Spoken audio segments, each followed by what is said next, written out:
Hello there, we're talking about Spongebob today. I was born in 1996, I love Spongebob so much, and like many of you, I'm still delighted watching Golden Era Spongebob, seasons 1 to 3. Even while I anticipate every moment in line of dialogue, somehow as I've aged, I'm more appreciative of just how well done Spongebob is. So, I'm making this video to celebrate Spongebob.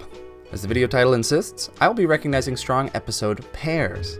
In other words, both parts of 22-minute long episodes, because it will allow me to discuss twice as much SpongeBob and acknowledge the work that went into pairing the 11-minute episodes together. And it feels fun deciding, even in a streaming era, what are some standout half hours of entertainment. This means that I haven't included the SpongeBob episode specials like SpongeBob BC, and that you may not see famous individual episodes that you're accustomed to finding on best of lists, because I focused on the quality of both episodes combined. I looked for clever, supportive matches, thematic balance, and generally, the more interesting and impactful pairs. Finally, this isn't a ranked list, really. I mean, number 5 won't be better than 7 or 8. It was hard enough to pick between my children in the first place. Rather, I'm merely attempting to showcase the best of what full SpongeBob episodes have to offer. Season 3, Episode 2, Club SpongeBob and My Pretty Seahorse. This is a strong and equal pair. Nature plays a clear and important role in each story, and I definitely see a theme surrounding choice present as well. I appreciate how the episodes aren't necessarily leading us to a clear conclusion, but allowing some chaos to build. Despite the chaos, these episodes are deceptively and refreshingly normal, while being very funny, of course. Their settings and plot circumstances don't force an obvious characterization, and the characters aren't being asked to bring the driving, wild, funny man energy like in many others. Instead, SpongeBob and company are allowed to showcase more amusing and almost banal chemistry in the face of fairly probable situations, by SpongeBob standards. And it's a really great watch. An example of what I'm talking about would be the short interaction in My Pretty Seahorse when SpongeBob asks Squidward if he checked under the tray, and while each part contains grander gags or moments, I'm more pleased by these smaller jokes and subdued character responses. In summation, plenty of shows have an episode where a group gets lost in the woods, or one where a character takes in a stray animal. And the way SpongeBob handled these tropes is with the right amount of unpredictability and nonchalance that led to a pretty outstanding pair of episodes. Certainly the show's proclivity for silly absurdity helped them do whatever they wanted and avoid overdone beats. Season 2, Episode 18, Sailor Mouth and Artist Unknown. The frantic and Patrick-heavy elements of Sailor Mouth are well complemented by the smooth Squidward and SpongeBob Almost Bottle episode. The showrunners always seemed aware of the need for variety between the pairs. A matching undercurrent of these episodes would have to be SpongeBob's innocence and excitability. He and Patrick are so innocently excited by these words that they just learned, and only begin to be negatively affected when they're told that they're bad words.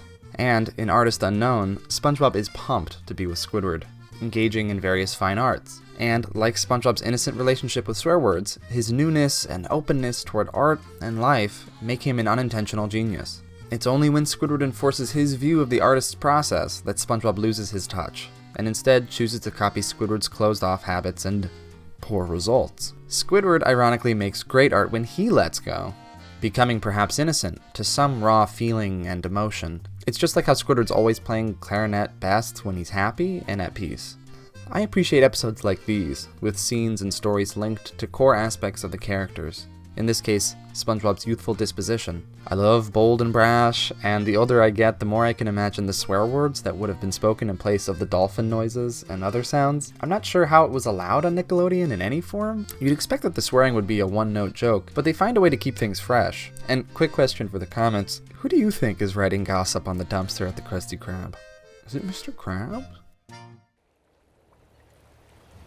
Season 2, Episode 14, Welcome to the Chum Bucket and Frankendoodle. There are other episodes with strong thematic or tonal connections, like Season 3's Episode 16, Born Again Crabs and I Had an Accident, the one where SpongeBob breaks his ass. I opine that Chum Bucket and Doodle are the strongest of them all because the monster movie pastiche is so engaging, and the stories have much tighter endings. The difference between the good and great SpongeBob episodes so often comes down to endings. It's admirable how two intense episodes can fit so well together. It may be because power plays out inversely in these episodes. In Welcome to the Chum Bucket, SpongeBob is sold off to Plankton and is trapped in his frightening laboratory. It's scary, but he gets to safety because he follows his gut and ignores Plankton's threats. Yes, his brain is transferred, but his essence can't be manipulated or destroyed, which frees him. And Frankendoodle, SpongeBob, and Patrick are the ones toying with the laws of nature. SpongeBob is now the mad scientist Dr. Frankenstein. He has power until he creates a stronger version of himself, seemingly as incorruptible and indestructible. The danger mounts until luckily he avoids his murder by discovering the way to trap and ultimately save the little doodle. The hubris of science and the willpower of the human spirit collide wonderfully. I adore the musical number in Welcome to the Chum Bucket. I honestly love all the musical numbers. I'm a bit of a sucker for it. And Doodlebob's voice will be burned into my psyche till I die. Both episodes have great build-ups, climaxes, and resolutions. What more can you ask for? Season 1, Episode 18, Texas and Walking Small. I'd say this is the most fun and balanced pair in Season 1, and I'd assert the pair is deceptively harmonious, and thus the individual episodes are boosted by each other. Both are quick, straightforward episodes that center around one character who feels out of sorts with their community. Sandy attempts to run from the feeling of estrangement, and Plankton, as he always does, is trying to overcome it with power. And in both episodes, SpongeBob wants to help. In Texas, he's rude, insulting Sandy's former home in order to bring her to the Krusty Krab and offer welcome and inclusion. In Walking Small, SpongeBob again uses rudeness and aggression to help Plankton drive others off the beach, and then turns kind to bring the beachgoers back and undo the bad will. Sandy accepts this community welcome, and Plankton, as he always does, rejects it. I appreciate that both episodes contain clear objectives. SpongeBob trying to sell Sandy on staying in Bikini Bottom, and Plankton trying to sell SpongeBob on what he is calling assertiveness. SpongeBob, who always acts out of kindness, only does so because Plankton turns aggression and assertiveness into a game. The episodes together then send the message that you can make people do things, but only through love and honesty will it work or be right. As such, it's really sweet Sandy's deciding to stay. Her song is endearing, and SpongeBob and Patrick's Texas Joke Fest is so ridiculous. And I love the energy shift the episode takes before the chase, once Sandy's bus screeches back into frame. Walking Small is my favorite Plankton episode. Plankton is never funnier than when he's with SpongeBob because SpongeBob is so his opposite, and in Walking Small, SpongeBob is perfectly on a different wavelength the whole time. If I may speak tangentially for a moment, Sandy's journey in seasons 1 and 2 takes an interesting turn at this point in the show. I'm aware this isn't a show with an ongoing plot, but I don't think it means that the writers didn't have in their minds story and character development as they kept searching for new ideas. All of season 1, Sandy is having a great time, doing karate and science and hanging out with SpongeBob until the honeymoon phase stops, I suppose, here, when she misses home, starts to feel like a visitor, and wonders if she's not where she ought to be. She decides to stay, but in season 2, all her major episodes explore plots dealing with the ramifications of this choice. Texas is the first window into the otherness she feels and the rifts and questions she'll have to face as she keeps living in Bikini Bottom, which maybe makes Plankton's half of the episode an opposite statement. Plankton is still, and will always be, a bit of a prick. Season 2, Episode 20, Squid on Strike and Sandy, SpongeBob, and the Worm. And Season 3, Episode 7, No Weenies Allowed, and Squilliam Returns. I have a tie, I suppose, or a combo. I don't like when these sort of things happen in lists, but it felt better to keep them both right next to each other into ostensibly one slot than to push any other episodes out. I'm going to give an edge to Squid on Strike and Sandy, SpongeBob, and the Worm because No Weenies Allowed is so wild and almost one note, and I don't really appreciate all the masculinity and weenie jargon. The Season 3 duo is, however, very funny and has a nice theme of proving oneself. Squilliam Returns, as the name suggests, is Squilliam Fancy Son's only return to the show since Band Geeks, excluding later seasons, making this episode like a sequel to or a redo of Band Geeks. The not shocking result this time around is an episode that doesn't end in Squidward's triumph, which makes sense because Band Geeks was about the whole town coming together to help Squidward try and make something a reality. But in this one, Squidward tries to force his friends to repeat a miracle, just to deny being a cashier, and it backfires. SpongeBob in No Weenies Allowed is strangely unable to accept that he isn't tough. It too backfires. It's funny that after all the Weenie Hut stuff, Patrick says this in Squilliam Returns. You mean like a weenie? Okay. May I take your hat, sir? May I take your hat, sir? May I... Also, I can't believe... this isn't written, but I just remembered just Patrick's, ass dimples. Or not dimples. Sweet God. Sweet God. Episode 20 of Season 2 has more weight for the characters in the space that they share, and it kind of functions as a season finale, although I know it's not that type of series. Similar to No Weenies and Squilliam Returns, Squidward and Sandy undertake a nearly impossible task, with SpongeBob's help, and at the end of the episodes, something ends up destroyed. Sandy's story is more a tale of hubris, and it's Sandy's motivation to prove something to the community and herself. Squidward is just fed up with the BS. I'm very amused by the relatable workers' rights vocabulary of the strike. Like, Squidward, you're right. We have oppressive capitalist systems in this country. And I love any episode when Squidward feels trapped in a loop, in this case, the working with SpongeBob loop, because he is. He is on a show that will keep him trapped at the Krusty Krab indefinitely. The Jaws-inspired mission to kill a giant monster is grandiose and exhilarating, and this may be the best Sandy episode for me. And there's something eternally resonant about pushing all of Bikini Bottom somewhere else. And the Pushing the Town song is like an old Russian folk song. Season 3, Episode 7, As Seen on TV and Can You Spare a Dime? The root of this episode pair has to be cognitive dissonance with a side of escalation. In response to each of their environments or circumstances, both SpongeBob and Squidward end up constructing a new perception of their reality and identity. SpongeBob believes he is a multi-threat, up-and-coming star because his hand and a bit of his head were in a local commercial at 3 a.m. Oh, and an old man misrecognized him as the Bran Flakes box. Meanwhile, in Can You Spare a Dime?, Mr. Krabs convinces himself that Squidward lost his first dime, which leads to something we've never seen before. Squidward actually quits his job. It doesn't work out for him in a hilarious and harsh way. The fact that he had been eating his paintings is still preposterously funny to me. It's like La Boheme.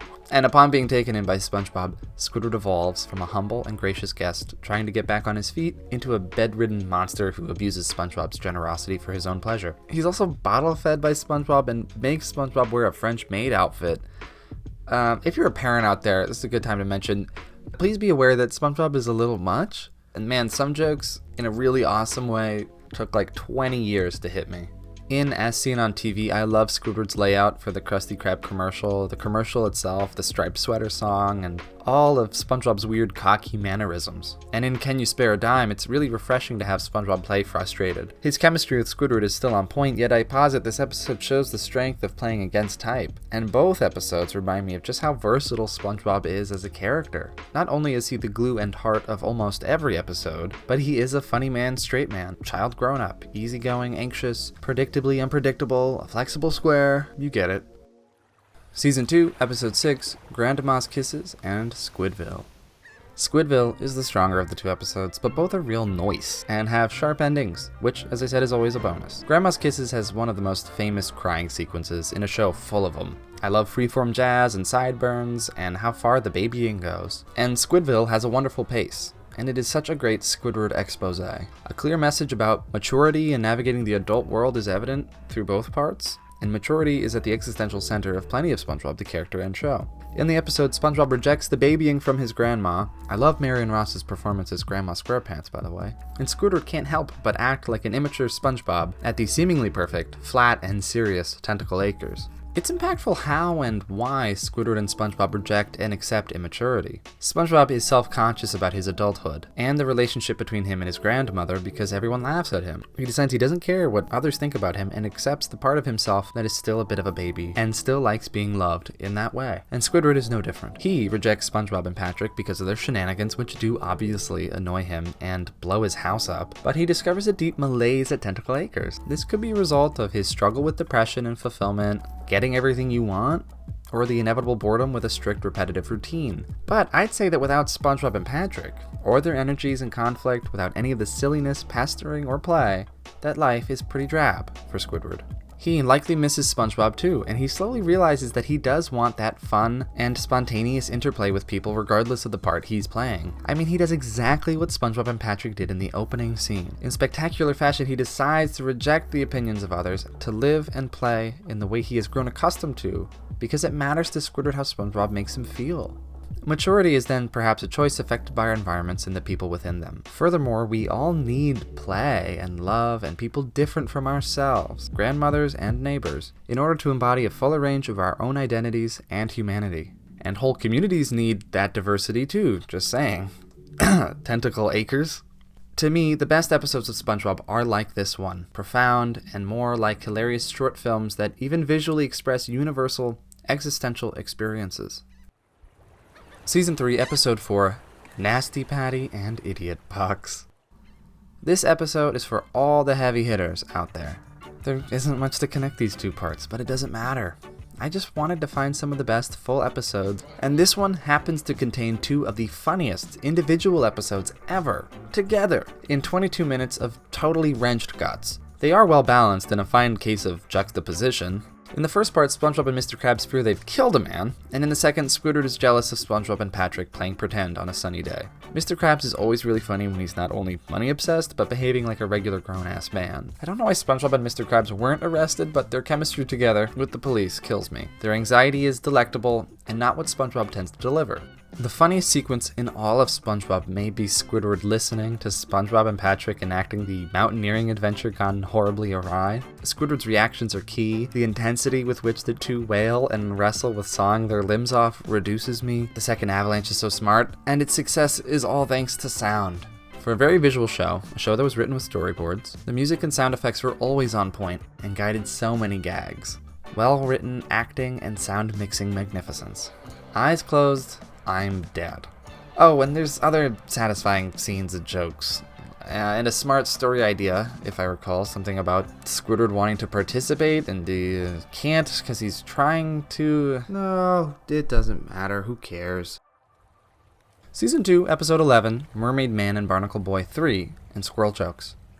John Rhys-Davies, who you may know as Gimli or Sallah from the Indiana Jones movies, really makes Mermaid Man and Barnacle Boy 3 pop as Man Ray. He's perfect for the part and provides a sort of gravitas that characters in SpongeBob rarely exude. And I love the character design. His truthful anger plays so well against Patrick and SpongeBob's goodness lessons. Like, the bit with the wallets is so simple, but with Davies playing it straight and volatile, it becomes a timeless sketch. I'd say the same for his uncontrollable laughter at the bank. In the end, through no small amount of accidental tickling torture, Man Ray appears to reform, abandoning his lust for evil, ready to take on life as a new person. I appreciate his little arc, and it's well complemented by Squirrel Jokes.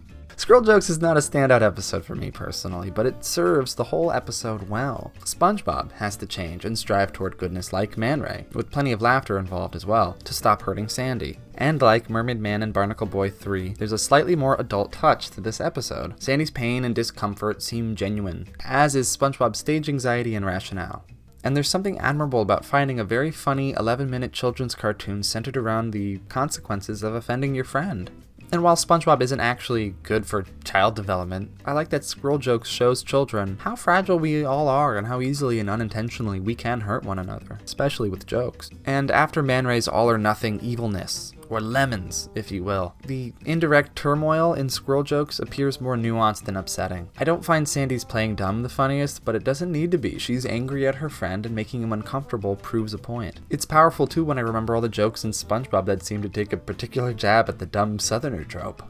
In the end, SpongeBob's choice to equally roast everybody, including himself, is sweet, albeit less satisfying to me now. I mean, I'm thinking, SpongeBob, maybe the next step is to stop telling jokes about any group of people or anybody's identity. And yeah, I know they're fish, but you can sense real-world versions of this, right? And last but not least, Season 1, Episode 5, Pizza Delivery and Home Sweet Pineapple. Now you may be saying, Home Sweet Pineapple, how is this a part of one of the best SpongeBob episodes? Well, I feel these 2 episodes are perfect for each other, and their combined effect is quite powerful. Now you've all heard the praise for Pizza Delivery before. It's one of the best individual episodes ever. SpongeBob and Squidward are the core of the show, and the 2 of them stuck in a road trip adventure gone wrong is the perfect setup for a home run. Then it's executed to perfection with huge laughs, strong motivations, and talks of the pioneer days. What's really astonishing to remember is that this is episode 5 of the entire series.